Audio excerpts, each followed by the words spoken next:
हरे कृष्ण। ओम अज्ञानतिमिरान्धस्य ज्ञानाञ्जनशलाकया चक्षुरुन्मिलितं येन तस्मै श्रीगुरवे नमः। नमो विष्णुपदाय कृष्णपृष्ठाय भूतले श्रीमते भक्तिवेदान्त स्वामिनिति नामिने। नमस्ते सरस्वती देवे गौरवाणी प्रचारिणे निर्विशेष शून्यवादी पाश्चात्य देशतारिणे। हरे कृष्ण। आप सबका स्वागत है भगवद गीता पाठ्यक्रम में। हम ईश्वर के बारे में चर्चा कर रहे हैं।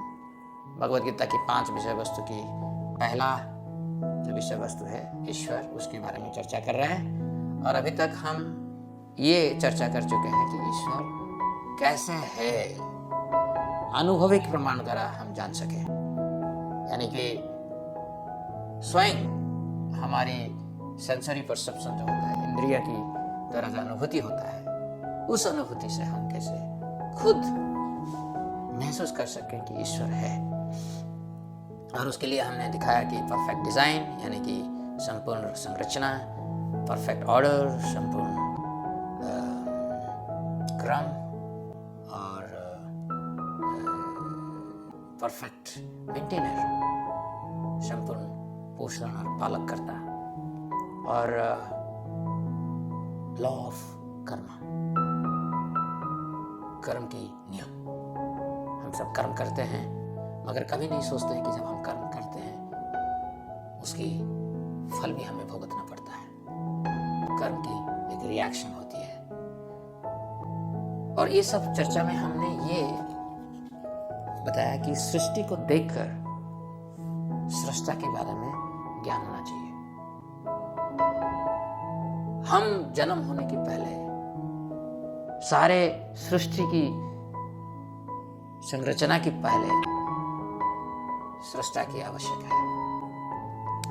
जैसे मैं घर बनाता हूं, घर बनाने के पहले मुझे होना चाहिए ना, मेरे मन में एक विचार होना चाहिए कि मैं एक घर बनाऊंगा, और मेरा पास क्षमता भी होना चाहिए घर बनाने का।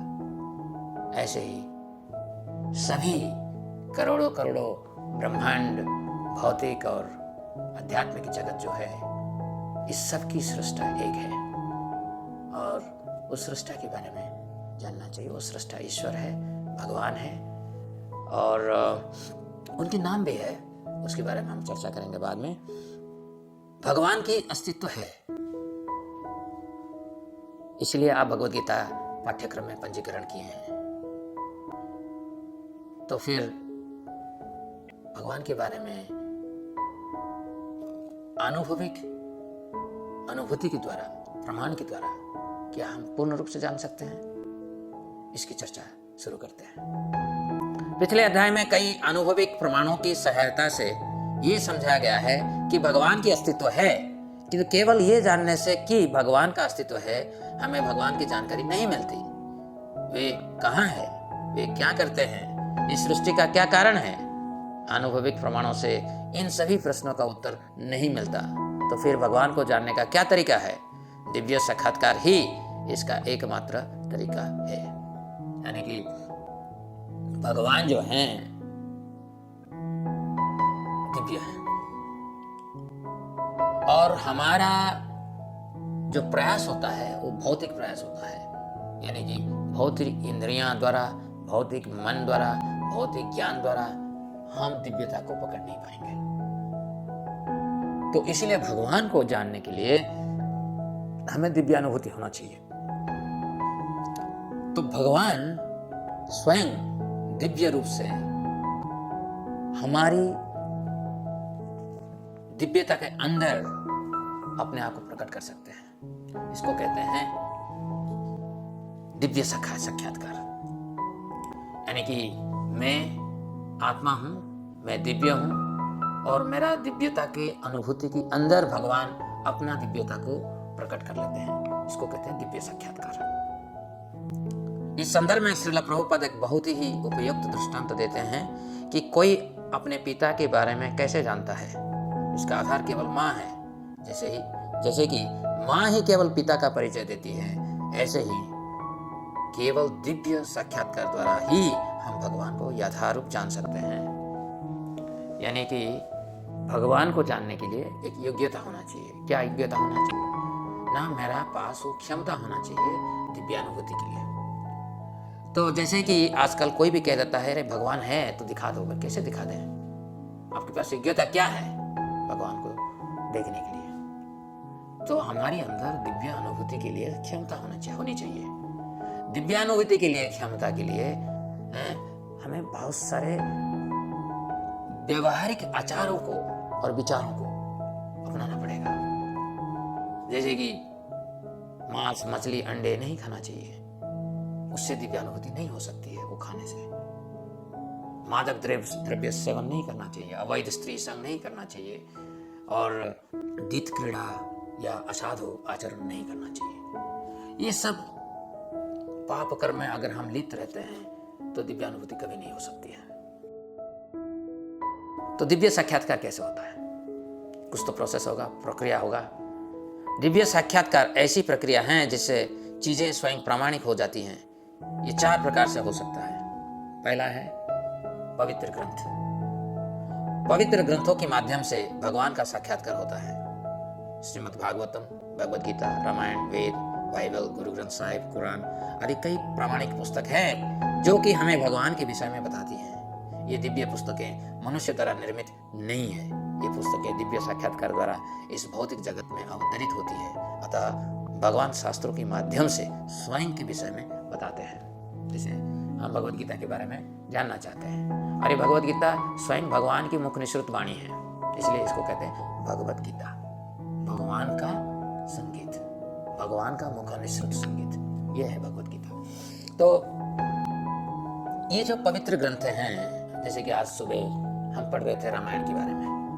रामायण, वाल्मीकि रामायण जब पढ़ रहे थे तो वाल्मीकि जी नारद जी को प्रश्न कर रहे हैं कि अभी इस भूमंडल में ऐसे एक पुरुष की वर्णना करिए कि जिनके पास इतने सारे दिव्य गुण हो। तो फिर नारद जी भगवान श्री राम जी के बारे में बता रहे हैं। तो ये जो वर्णन है ये कोई सामान्य वर्णन नहीं है। वाल्मीकि महर्षि हैं, नारद जी भी एक महान आत्मा है जो कि देवर्षि हैं, और इन दोनों के बीच में जब वार्ता होता है ये कभी भी भौतिक भीति में और आधार पर नहीं हो सकता है, क्योंकि ये दोनों दिव्य स्तर की पुरुष हैं, दिव्य स्तर के आत्मा हैं, और इनके बीच में जब वर्णन कोई चीज वर्णन होता है ये कोई बड़े दिव्यता के बारे में वर्णन हो सकती है। तो ये जब भगवान राम जी के बारे में बात कर रहे हैं तो भगवान राम सिर्फ दिव्य पुरुष नहीं है, वो अनंत है, वो भगवान है। तो ऐसे पुस्तक जब हम पढ़ते हैं हमारे दिल के अंदर एक अद्भुतपूर्व अलौकिक अनुभूति होती है, जिसको हम कहते हैं दिव्यानुभूति। और ये अनुभूति मरते दम तक हमें छूटती नहीं है, यानी कि वो अनुभूति हमें शाश्वतमय जगत को लेने के लिए हमें प्रेरित कर देती है। तो दूसरे दिव्यानुभूति की प्रक्रिया जो है तत्वदर्शी को संग लेना है। तत्वदर्शी कौन है? ऋषि मुनि जो कि सत्य को देख पाते हैं, ये गंभीर तथा श्रद्धालु साधकों के समक्ष उसे प्रकट करते हैं। आदि शंकराचार्य, श्री चैतन्य महाप्रभु, अर्जुन, भीष्मदेव, व्यासदेव, नारद मुनि, जेसस आदि तथा अन्य तत्वदर्शी हुए हैं जिन्होंने मानवता को भगवान का रास्ता दिखाते हैं। इन सत्य के ज्ञाताओं ने हमारे भले के लिए कई ग्रंथ दिए हैं, जैसे वेद, महाभारत, पुराण, नारद भक्ति सूत्र। जैसे कि मैं अभी आप लोगों को बताया था कि वाल्मीकि रामायण की रचना कैसे हुई। वाल्मीकि रामायण की रचना वाल्मीकि जी नदी के किनारे में बैठे हुए अपने आश्रम में नारद जी की स्वागत किए और नारद जी को प्रश्न कर रहे हैं, और नारद जी उनको कह रहे हैं श्री राम जी के चरित्र लिखो। फिर उसके बाद वो श्री राम जी के चरित्र को वर्णन कर रहे हैं। तो ऐसे ही तत्वदर्शी भगवान के बारे में लिख जाते हैं। जितने सारे वेदों हैं, 4 वेद, सामवेद, अथर्ववेद, यजुर्वेद, ऋग्वेद, ये वेदों को संरचना जो किए हैं वो है व्यासदेव। व्यासदेव अपने शिष्यों के द्वारा ये सब ग्रंथों की रचना किए हैं कलियुग की लोगों के लिए। ऐसे बहुत सारे पुराण हैं, और सबसे अच्छी पुराण जो है श्रीमद् भागवत पुराण, श्रीमद् भागवतम, तो ये सब की रचना जो है तत्वदर्शियों ने की है। अब इस ग्रंथों को जब आप पढ़ेंगे आप देखेंगे तत्वदर्शी जैसे नारद जी कभी कह रहे हैं सत्य के बारे में, कभी कुमारों ने कहते हैं, और आज के जमाने में आदि शंकराचार्य को धरती पर लोग देखे हैं और वो वर्णन किए हैं सत्य के बारे में। चैतन्य महाप्रभु 500 साल पहले बंगाल के मायापुर में प्रकट हुए हैं और इन्होंने कृष्ण के बारे में, भगवान के बारे में, भगवान की तत्वों के बारे में उनके बहुत सारे अनुयायियों को शिक्षा प्रदान की है।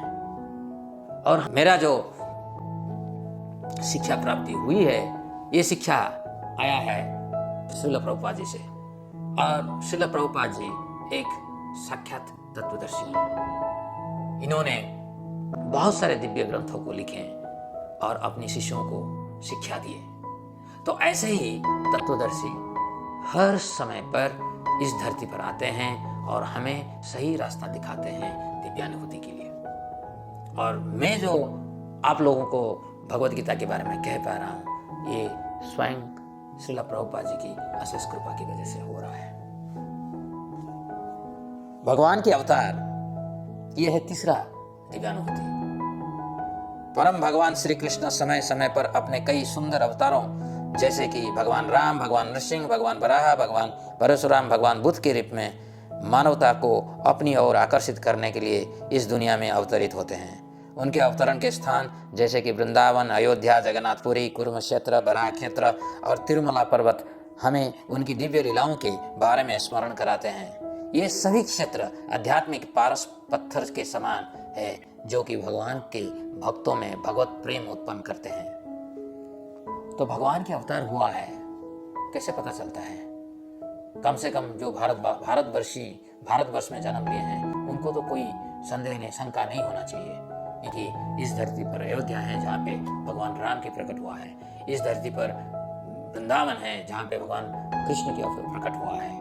आप जगन्नाथपुरी जाइए, आप बद्रीनाथ जाइए, आप रामेश्वरम जाइए, आप ऐसे पवित्र धाम में जब जाते हैं आपको अनुभूति जरूर होगा कि भगवान की अवतार समय समय पे होता है और वो हम लोगों को बद्ध जीव को आकर्षित करने के लिए आते हैं। जैसे कि ब्रह्मा जी के कहते हैं ब्रह्म संहिता में, आनंद चिन्मय रसात्मतया मनसो य प्राणिनां प्रतिफलं स्मरतामुपेत्य लीलायितेन भुवनानि जयत्यजस्रं गोविंदमादि पुरुषं तमहं भजामि। तो ब्रह्मा जी कह रहे हैं स्वयं इतनी लीलाएं करते हैं इधर आकर, और आकर हम सबको आकर्षित करके ले जाते हैं। भगवान की लीला बहुत मधुर होता है क्योंकि वो दिव्य है और हम आत्मा हैं, हम भी दिव्य हैं। और दिव्यता दो दिव्य वस्तु में स्वतः ही आकर्षण आता है। भगवान अनंत दिव्य हैं और हम आणविक दिव्य हैं। और चौथी दिव्यानुभूति की प्रक्रिया जो है वो सबसे महत्वपूर्ण है, जिसको कहते हैं आत्मानुभूति, परम दिव्य साक्षात्कार। हमारे पास कितने ही अनुभविक प्रमाण तथा दिव्य साक्षात्कार के प्रमाण क्यों ना हो, किंतु क्या ईश्वर को यथारूप देखना संभव है? ये जिज्ञासा हमें पूर्ण साक्षात्कार की ओर ले जाती है। हम भौतिक इंद्रियों द्वारा नहीं अपितु दिव्य इंद्रियों के द्वारा ही ईश्वर को देख सकते हैं। अपनी दिव्य आंखों, दिव्य कानों तथा अपनी दिव्य स्पर्श की क्षमता द्वारा ही हम ईश्वर की अनुभूति करने में सक्षम होंगे, उनका प्रत्यक्ष दर्शन करने में समर्थ होंगे। परंतु ये कैसे संभव है? तो ये जो बातें जो इधर लिखी गई है ये बहुत महत्वपूर्ण है। अनुभविक प्रमाण द्वारा मुझे समझ में आ रहा है कि भगवान है। फिर मैं भगवत गीता पाठ्यक्रम में पंजीकरण किया, भगवत गीता के बारे में सुना और भगवत गीता में स्वयं कृष्ण कह रहे हैं कि वो ही परम सत्य है। ठीक है, कुछ दिव्यानुभूति हुआ। उसके बाद मैं कोई साधु के पास और गया, उनसे और ज्यादा श्रवण किया, उनकी सेवा किया, उससे भी ज्यादा मेरा और भी दिव्यानुभूति हुआ। फिर भगवान की लीला स्थल गया, भगवान के बारे में स्मरण किया, कुछ दिव्यानुभूति हुआ। ऐसे करते करते दिव्यानुभूति के पीछे भागते भागते जब मैं पागल हो जाता हूं और स्वयं को दिव्यानुभूति में अपने आप को स्थित कर देता हूं, उसको कहते हैं आत्मा दिव्यानुभूति, आत्मानुभूति, आत्म साक्षात्कार। जब तक आत्म साक्षात्कार नहीं हुआ है तब तक ये जो यात्रा संपूर्ण नहीं होता है। और ये यात्रा तब संपूर्ण होता है जब मैं संपूर्ण रूप से अपने आप को भौतिक आकाश से अलग करके दिव्य आकाश में पहुंचा देता हूं। यानी कि मैं दिव्य हूं और मैं सिर्फ दिव्यानुभूति में ही आनंद लेता हूं, रुचि लेता हूं। कोई जड़ प्रकृति में मैं निवास नहीं कर सकता हूं, सिर्फ दिव्य प्रकृति में निवास करता हूं। इसको कहते हैं आत्म साक्षात्कार। जब मुझे संपूर्ण रूप से ये समझ आ जाता है मैं भगवान की दिव्य अंश हूं और भगवान की दास हूं, तो ये जो आत्म साक्षात्कार है ये अंतिम सोपान है आध्यात्मिक यात्रा में। शुरू होता है अनुभविक प्रमाण से और ग्रंथों के साथ संग करना, भक्तों के साथ, तत्वदर्शियों के साथ, परमहंस सन्यासियों के साथ मैं जब संग करता हूँ और उसके बाद भगवान की लीलाओं के साथ जब मैं संग करता हूँ, ये एक यात्रा है। मगर ये यात्रा तब जाके संपूर्ण होता है जब मुझे आत्म साक्षात्कार हो जाता है। यानी कि मुझे पता हो जाता है मैं कौन हूं, मेरा जो दिव्य स्वरूप है वो स्वरूप मुझे समझ में आ जाता है और अनंत की दिव्य स्वरूप में मुझे समझ में आता है और अनंत की दिव्य स्वरूप और मेरे में क्या रिश्ता है वो भी समझ में आता है। इसको कहते हैं आत्म साक्षात्कार। हमें वो योग्यता प्राप्त करनी चाहिए जिसके बारे में भगवद गीता की 12वें अध्याय में स्पष्ट रूप से समझाया गया है। 12वें अध्याय में उन व्यक्तियों की आध्यात्मिक योग्यताओं के बारे में बताया गया है जो कि कृष्ण को पाना चाहते हैं।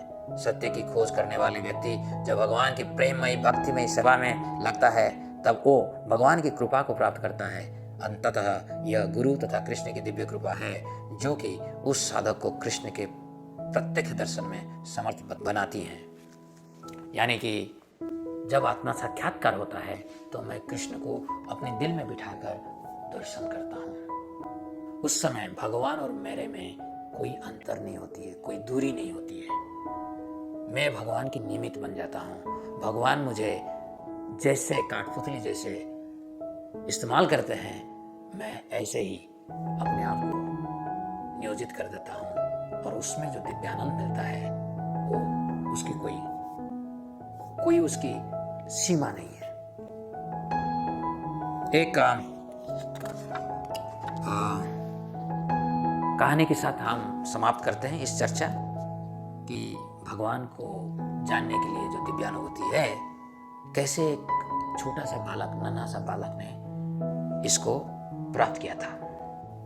कैसे एक 5 साल का बालक प्रहलाद ईश्वर के प्रत्यक्ष दर्शन कर सका। प्रहलाद 5 वर्ष का बालक था जो कि राक्षसों के परिवार में पैदा हुआ था। उनका पिता अनोखी शक्तियों वाला एक नास्तिक राजा था। श्रीमद् भागवतम में प्रहलाद महाराज की योग्यताओं का इस प्रकार वर्णन किया गया है। ये एक योग्य ब्राह्मण की तरह पूर्ण सुसंस्कृत थे। ये अच्छे चरित्र वाले तथा परम सत्य को समझने के लिए दृढ़ निश्चयी थे। ये परमात्मा की तरह सभी जीवात्माओं के प्रति दयालु तथा सभी के सबसे अच्छे मित्र थे। आदरणीय व्यक्तियों के समक्ष ये एक निम्न सेवक की तरह व्यवहार करते थे। गरीबों के लिए वो पिता समान थे। अपने सहचरों के साथ वो एक करुणामयी भाई की तरह थे तथा अपने अध्यापकों, आध्यात्मिक गुरुओं तथा बड़े गुरु भाइयों को परम भगवान जितना आदर देते थे। ये ऐसे किसी भी घमंड से दूर थे जो कि अच्छी शिक्षा, अमीरी, सुंदरता तथा अभिजात वर्ग से उत्पन्न होता है। देखिए, एक नन्हा सा बालक भगवान को प्रेम करते हुए कैसे ये सब दिव्य गुण को हासिल कर लिया। खतरे के समय वो घबराते नहीं थे तथा वे वेदों में वर्णित सभी फल प्रदान करने वाली क्रियाओं से दूर रहते थे। वास्तव में ये सभी भौतिक वस्तुओं को व्यर्थ मानते थे, इसलिए वे भौतिक इच्छाओं से परे थे। ये अपनी इंद्रियों तथा प्राणवायु को सदैव नियंत्रित रखते थे। स्थिर बुद्धिमत्ता तथा अपने दृढ़ संकल्प से ये सभी काम इच्छाओं का दमन करते थे। तो यानी कि जो कहता है कि मैं भगवान को प्राप्त किया हूँ, आत्म साक्षात्कार हो चुका है मेरा, जिनका हो चुका हो कभी नहीं कहते हैं कि ये भगवान को देख चुके हैं, परंतु उनके दिव्य गुण से हमें समझ में आ जाना चाहिए कि ये आत्मा साक्षात्कार किए हुए हैं। भगवान श्री कृष्ण के विचारों में पूरी तरह अंतर्लीन होने के कारण प्रहलाद भगवान के साथ अभिन्नता का अनुभव करते थे। इस प्रकार ये कभी कभी भगवान कृष्ण की हस्त कमलों के स्पर्श का अनुभव करते थे। ऐसे वर्णित किया गया है कि अपनी उत्तम चेतना के कारण कई बार प्रहलाद भगवान को देख सकते थे और हर्षोल्लास की स्थिति में ये गाते तथा नाचते थे। तो आपको बहुत खुशी होगा कि आप भगवद गीता में पंजीकरण किए हैं। क्यों ना? प्रहलाद महाराज के अंदर जैसे दिव्य गुण भरा था, आप भी उस सब दिव्य गुण की अधिकारी बन सकते हैं, और परंतु उसके लिए प्रयास करना पड़ेगा। और इस प्रयास में फिर आगे आपके साथ फिर मिलेंगे। हरे कृष्ण।